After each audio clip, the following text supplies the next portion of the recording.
Hello नमस्कार। मैं Indrajit Narayan Singh, MSc anthropology, LLB, constitutional expert, 35 years in banking experience।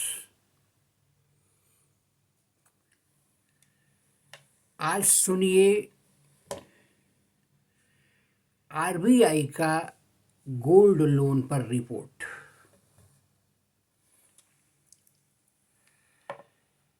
इस महीने की शुरुआत में भारतीय रिजर्व बैंक आरबीआई ने आईआईएफएल फाइनेंशियल लिमिटेड को गोल्ड लोन मंजूर करने और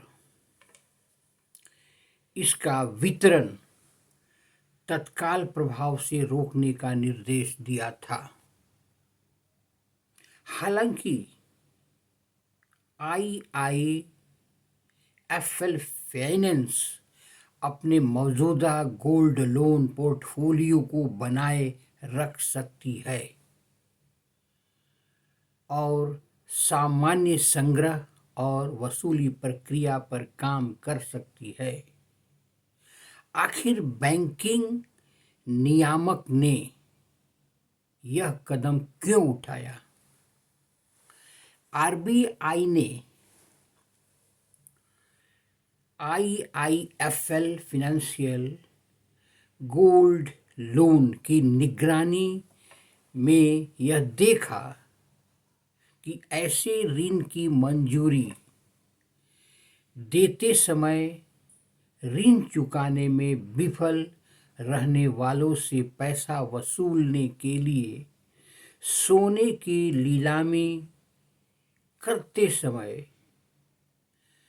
सोने को शुद्धता और शुद्ध वजन का निर्धारण करने के साथ ही और उसका प्रमाणन प्रक्रिया में गंभीर चूक कर रहा था। आरबीआई को ऋण मूल्य एलटीवी अनुपात यानी ऋण लेने वाले द्वारा दी गई जमानत इस मामले में सोना के मूल्य के बरअक्स ऋण अनुपात में गड़बड़ी मिली थी। व्यक्तिगत ऋण के तौर पर गोल्ड लोन के लिए एलटीवी 75% है। आरबीआई ने इसे 2022 में ही महामारी फैलने के बाद मार्च 2019 तक की अवधि के लिए बढ़ाकर 90% कर दिया था। इसमें अन्य नियामक उल्लंघन भी होता रहा है। इससे ऋण लेने वाले के हित पर असर पड़ने के साथ ही गोल्ड लोन बाजार की वृद्धि पर ही असर पड़ता है।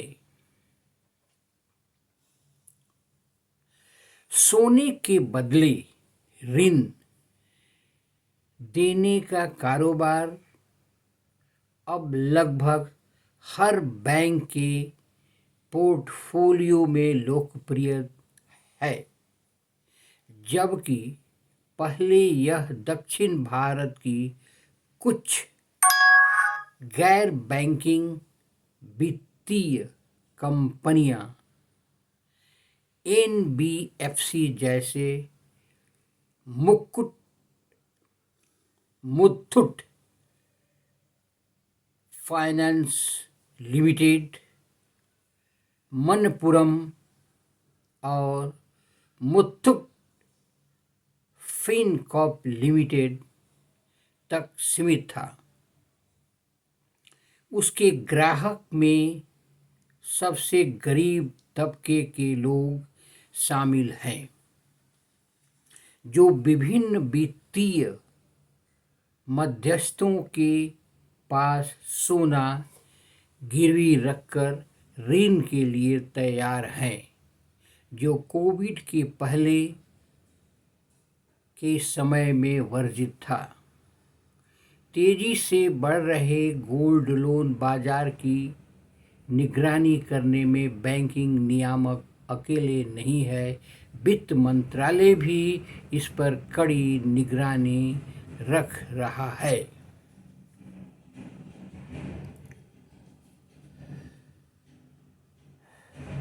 बजाज फिनवर्स लिमिटेड एक बड़ा और विविधता से भरा एनबीएफसी है। अनुमान है कि भारत का गोल्ड लोन बाजार 2022 में 55.52 अरब डॉलर तक के दायरे में था। वह 2029 तक 12.22% की चक्रवृद्धि ब्याज के साथ 124.45 डॉलर की स्तर को छू लेगी। अब बैंक को चुनौतियों पर विचार करना है। जब कोई व्यक्ति गोल्ड लोन लेने का फैसला करता है, तब पहले बैंक उस सोने की शुद्धता की जांच करता है जिस को या जिसे गिरवी के तौर पर रखा जा रहा होता है। वे 18 से 24 कैरेट सोना के बदले ऋण के इच्छुक होते हैं। सोने की शुद्धता की जांच काले पत्थर पर रगड़कर की जाती है और या इसे खुरचकर उसमें नाइट्रिक एसिड का इस्तेमाल कर शुद्धता की जांच की जाती है, लेकिन इसमें भी कुछ खामियां रह जाती हैं, क्योंकि सोने की मोटी परत के चलते दूसरी धातुएं छिप सकती हैं। आमतौर पर गोल्ड लोन कुछ महीने के लिए लिए जाते हैं या फिर 1 साल के लिए दिए जाते हैं। भुगतान में चूक की स्थिति में बैंक ऋण लेने वाले को नोटिस देने के साथ ही अखबार में विज्ञापन देने के बाद सोने की नीलामी करता है। इन चुनौतियों के बावजूद बैंक गोल्ड लोन के लिए उत्साह में है, क्योंकि ये पूरी तरह सुरक्षित हैं और सोना गिरवी रखे जाने के चलते बैंक को इस तरह के ऋण का समर्थन करने के लिए किसी पूंजी की जरूरत नहीं है। नवंबर 1962 में ही जब पहला गोल्ड लोन बॉन्ड जारी किया गया था, तब से ही कई बार सोने की भुनाने की कोशिश हुई। अब सोने के बदले ऋण लेने की रफ्तार में तेजी आ रही है। इसका मकसद टिकाऊ वृद्धि है। अभी आपने सुना आरबीआई ने गोल्ड लोन को अहम मुद्दा बनाकर आगे कार्रवाई करने जा रही है। मेरे चैनल को लाइक करें, सब्सक्राइब करें। नमस्कार।